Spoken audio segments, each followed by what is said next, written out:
भक्तजनों, माताओं, बहनों, सादर जय श्री कृष्ण। हमारे YouTube चैनल में आप सभी का बहुत बहुत स्वागत है।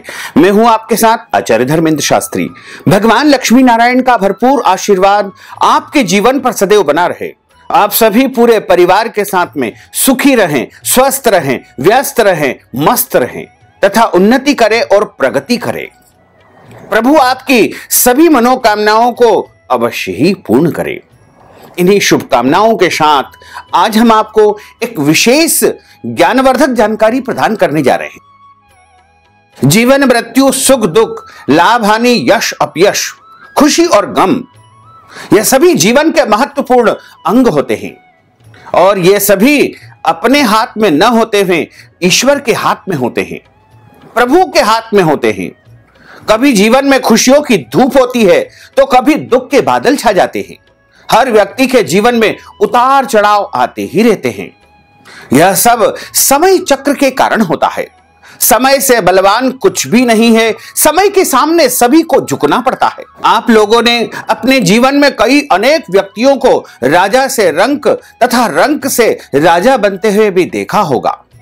समय वह शक्तिशाली हथियार है जिसका घाव सबसे अधिक तेज होता है और कोई भी समय के घाव को भर नहीं सकता है।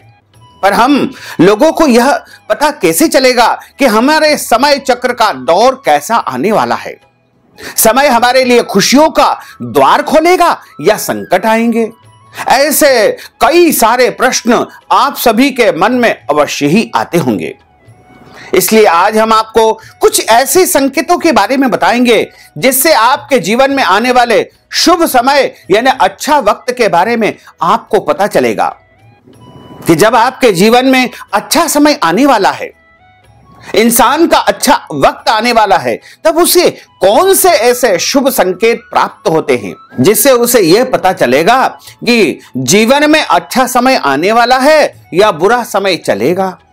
तो इन सब संकेतों को जानने के लिए आप इस वीडियो को अंत तक जरूर देखिएगा और देखने के बाद यदि आपको यह जानकारी अच्छी लगे तो आप सभी लोगों को शेयर जरूर कर दीजिएगा।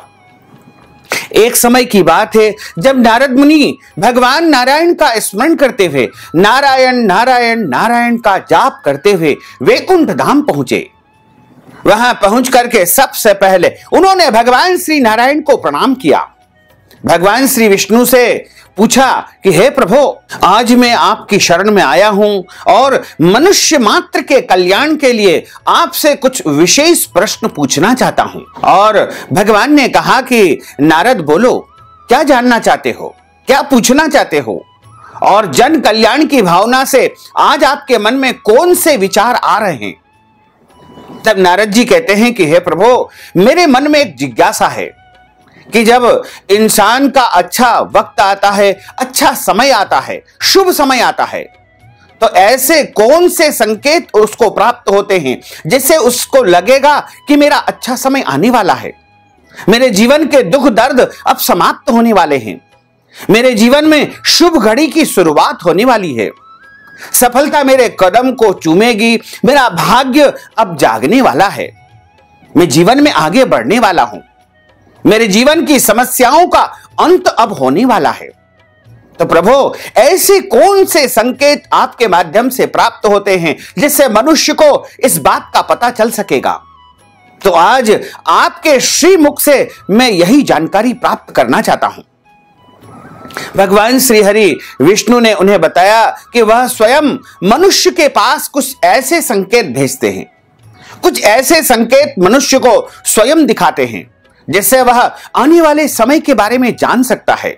वह संकेत प्रकृति के द्वारा भी मनुष्य को स्वयं भगवान भिजवाते हैं, पशुओं के द्वारा भी शुभ संकेत भिजवाते हैं तथा अन्य प्राणियों के द्वारा भी वह संकेत भिजवाते हैं। इसके अलावा छोटे बच्चों के द्वारा या अन्य जो भी इस संसार में सांसारिक वस्तुएं होती है उनके माध्यम से भी प्रभु आपको शुभ संकेतों के बारे में ज्ञात होते हैं तथा स्वयं प्रभु इस बात का आपको ज्ञान करवाते हैं। ज्ञानी पुरुष, समझदार और बुद्धिमान व्यक्ति तो उन संकेतों को समझ लेता है, लेकिन अज्ञानी और जो कम बुद्धि वाले लोग रहते हैं वो इस बात को समझ नहीं पाते हैं। यदि आपके जीवन में भी कोई ऐसे संकेत मिलते हैं तो उनको समझने की आपको आवश्यकता होगी।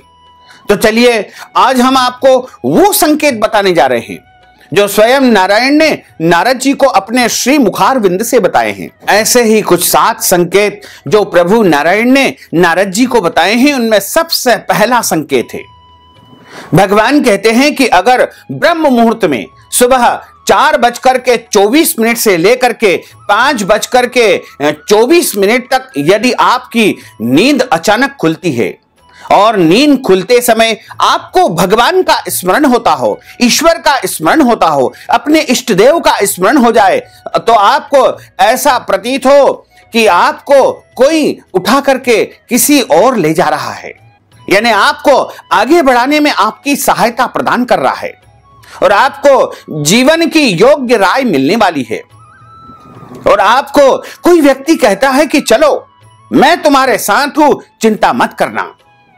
अचानक इस प्रकार का यदि संकेत आपको प्राप्त हो तो समझना कि साक्षात परमात्मा ही आपको यह संकेत प्रदान कर रहे हैं। ब्रह्म मुहूर्त में जो भी हमको स्वप्न के माध्यम से पता चलता है या फिर ऐसा प्रतीत होता है कि कोई हमारी सहायता कर रहा है, तो निश्चय ही आपके जीवन में अच्छा समय आने वाला है, शुभ समय की शुरुआत अब होने वाली है। भगवान कहते हैं कि हे नारद, दूसरा संकेत, अगर महसूस किया हो कई बार बिना कारण ही आपका मन प्रसन्न हो रहा है, आपका चेहरा खिला हुआ रहता है, मुस्कान से भरा हुआ रहता है, आपकी आत्मा अचानक प्रसन्न होती है और क्रोध आपके शरीर से प्रायः समाप्त हो जाता है, यानी क्रोध से आप परे हो जाते हैं। यह संकेत यह दर्शाता है कि आपके जीवन में खुशियों की दस्तक आने वाली है, शुभ समय आने वाला है, जीवन आपका प्रफुल्लित होने वाला है। ऐसे समय में हम जिस चीज के बारे में, जिस वस्तु के बारे में विचार करते हैं वह चीज हमें प्राप्त हो जाती है या अचानक उसके बारे में हमको खुशखबरी मिलने लगती है। हमारे मन में, हमारे शरीर में, हमारी आत्मा में ईश्वर का वास हो जाता है। तो हमें ईश्वर के माध्यम से यह दूसरा संकेत प्राप्त होता है कि हमारा मन बहुत ज्यादा प्रफुल्लित है, प्रसन्न है, तो समझना कि शुभ समय की शुरुआत अब होने वाली है। भगवान कहते हैं कि हे नारद, तीसरा संकेत मैं आपको बताता हूं कि आपके मुख्य द्वार पर यदि गौ माता बार बार कुछ खाने को आ जाए या अकारण ही गौ माता आपके द्वार पर आती है, तो समझना कि आपके घर में अब लक्ष्मी का आगमन होने वाला है, आपका शुभ समय आने वाला है। इसी तरह यदि कोई बिल्ली आपके घर में बार बार बच्चों को जन्म देती है तो यह भी एक शुभ संकेत है।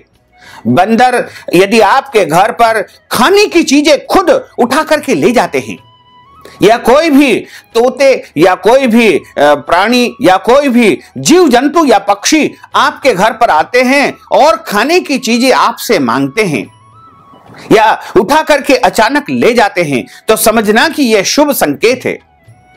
कोई प्राणी यदि आपके घर में घोंसला बना लेते हैं, यह भी एक शुभ संकेत है। यह संकेत आपको बताता है कि आपका आने वाला समय शुभ है और आपको बलवान बनाएगा, आपके जीवन की उन्नति होगी तथा प्रगति होगी, जिससे आप जीवन में योग्य स्थान को प्राप्त कर सकेंगे। आपके जीवन की समस्त इच्छाएं अब आपकी पूर्ण होने वाली है। ऐसा ही है जब हमारे घर में अचानक कुत्ता घुस जाता है और वह कुछ खाने की वस्तु यदि आपसे मांगता है और आप उसे खिला देते हैं, या फिर कबूतर आपके घर में आ जाते हैं, या फिर कौवा आपके घर पर आकर के बोलने लगता है, यह भी एक शुभ संकेत ही माना जाता है। चौथा संकेत है, छोटे बच्चों में ईश्वर का वास होता है। बच्चों को हमेशा परमात्मा का स्वरूप माना गया है, ऐसा हम सभी मानते हैं। अगर छोटी छोटी कन्याएं या छोटे छोटे शिशु बच्चे आपको देख करके यदि बार बार मुस्कुराते हैं और अकारण ही आपके घर में, आपके आंगन में उनका आगमन होता है, और आपके आंगन में वो खुशी खुशी खेले तो यह भी बहुत शुभ संकेत माना जाता है। यह संकेत दर्शाता है कि आपके जीवन में खुशियां आने वाली है, मुस्कान आने वाली है और नव ऊर्जा का संचार अब आपके घर परिवार में होने वाला है और आपके जीवन में कुछ नए रिश्ते जुड़ने वाले हैं। इस प्रकार के संकेत आपको ईश्वर की कृपा के द्वारा ही मिल पाते हैं। पांचवा संकेत है, कई समय से चल रहे खर्चे अकारण आने वाले संकट को टलने लग जाए और धन के आगमन के नए नए रास्ते खुलने लगे। तो समझे कि आपका अब बुरा वक्त समाप्त होने वाला है। यानी जो खर्च बहुत दिनों से आपको परेशान कर रहे थे वो अचानक यदि बंद हो जाए और आपकी आमदनी में वृद्धि होने लगे तो यह भी एक शुभ संकेत है। कोई व्यक्ति बहुत दिनों से आपका पैसा नहीं दे रहा है और वो अचानक आपको पैसा देने आ जाए तो यह भी एक शुभ संकेत है। यह ईश्वरी कृपा का ही एक संकेत मानना चाहिए कि अब आपके घर में खुशियों का आगमन होने वाला है। इसी तरह जब आप कहीं पर जाते हैं तो आपको कहीं रास्ते में रुपया गिर जाए और रुपया गिरा हुआ यदि आपको मिल जाए तो समझना कि यह भी एक शुभ संकेत है। इसी तरह यदि कोई हिजड़ा जो कि आपको यदि कोई सिक्का देता है या रुपया देता है या कुछ भी रुपया आपको प्रदान करता है तो समझना कि यह एक शुभ संकेत है।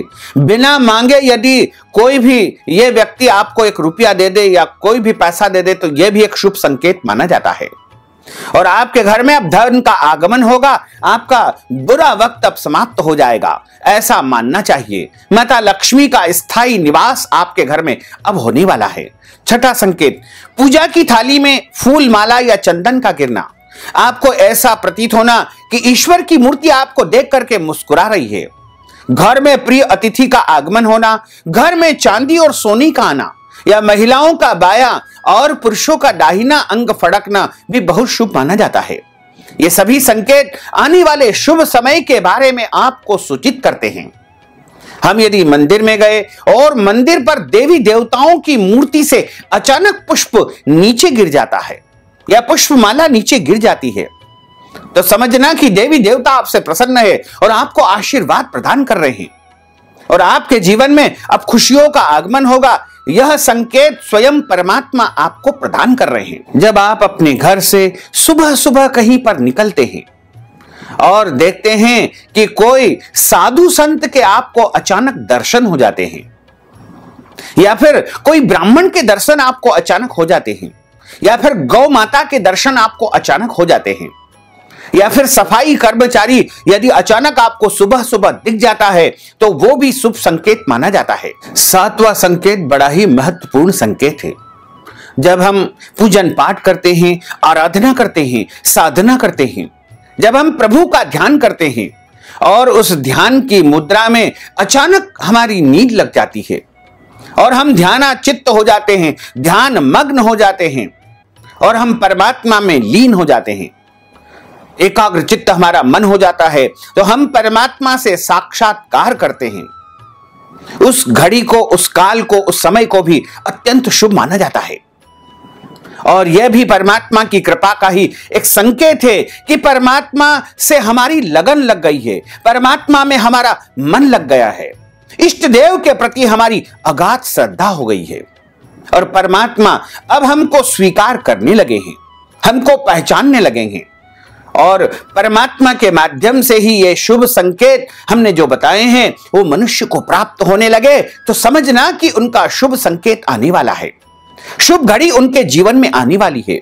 उनका बुरा वक्त, उनका संकट का जो समय है वो अब समाप्त होने वाला है और अच्छे समय की, शुभ समय की, शुभ काल की शुरुआत उनके जीवन में होने वाली है। तो भक्तजनों, माताओं, बहनों, अगर आप कोई भी दान पुण्य करना चाहते हैं, मंदिर जी की सेवा के लिए, गौ माता की सेवा के लिए, ब्राह्मण भोजन के लिए या कोई भी सेवा पूजा के लिए नगद राशि यदि आप प्रदान करना चाहते हैं तो आप हमारे पेटीएम के माध्यम से, गूगल पे के माध्यम से, फोन पे के माध्यम से या अकाउंट नंबर के माध्यम से नगद राशि पहुंचा करके आप महान पुण्य फल को प्राप्त कर सकते हैं। साथ ही आपसे अनुरोध है कि हमारे इस ज्ञानवर्धक वीडियो को अधिक से अधिक लोगों को शेयर करिएगा, लाइक करिएगा, कमेंट करिएगा और यदि अभी तक आपने सब्सक्राइब नहीं किया तो अभी और इसी समय सब्सक्राइब अवश्य कर लीजिए। आपको और आपके पूरे परिवार को सादर जय श्री कृष्ण, सादर धन्यवाद।